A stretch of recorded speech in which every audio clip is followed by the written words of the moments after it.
নতুন একটি ব্লগ নিয়ে আপনাদের মাঝে হাজির হয়েছি। কেমন আছেন সবাই? আশা করি ভালো আছেন। আজকে আমি রান্না করব মূলো ভাজি, মূলো আলু দিয়ে মূলো ঘন্ট করব।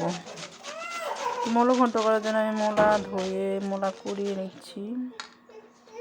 মূলা কোয়ানোর যে কোয়ানি আছে সেটা দিয়ে মূলো কুড়িয়ে নিচ্ছি। তো এখন কড়াইয়ে শুকনো মরিচ নিয়ে নিয়েছি, তেজপাতা এবং পরিমাণ মতো তেল দিয়েছি। তো শীতের মূলা দিয়ে মূলা ভাজি খেতে ভালোই লাগে। শুকনো মরিচগুলো পুরোপুরি ভাজা হয়ে গেলে সেটাতে দিয়ে নেব জিরা। তো আপনারা চাইলে অন্য পেঁয়াজ দিয়ে ভাজি করতে পারেন, আমি জিরা শুকনো মরিচ দিয়ে ভাজি করছি। শুকনো মরিচ এবং জিরাগুলো পুরোপুরি ভাজা হয়ে গেলে আমি এটার মধ্যে মূলো আগে থেকে ভাপ দিয়ে রেখেছি, মূলোগুলো দিয়ে দিব।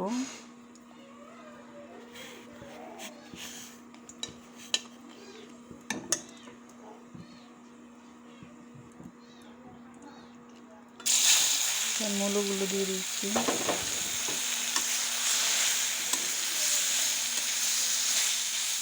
তেলের মধ্যে শুকনো মরিচ এবং জিরার যে একটা ফ্লেভার, সেটা অনেক মজা লাগে আমার কাছে। জানি না আপনাদের কাছে কেমন লাগে। আর মূলো ভাজি এভাবে খেতে ভালো লাগে বেশি।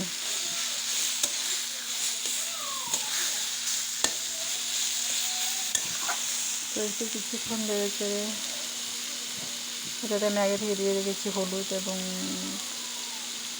আদা জিরা বাটা দিয়েছি এবং হলুদ দিয়েছি এবং সামান্য কিছু চিনি দিয়েছি।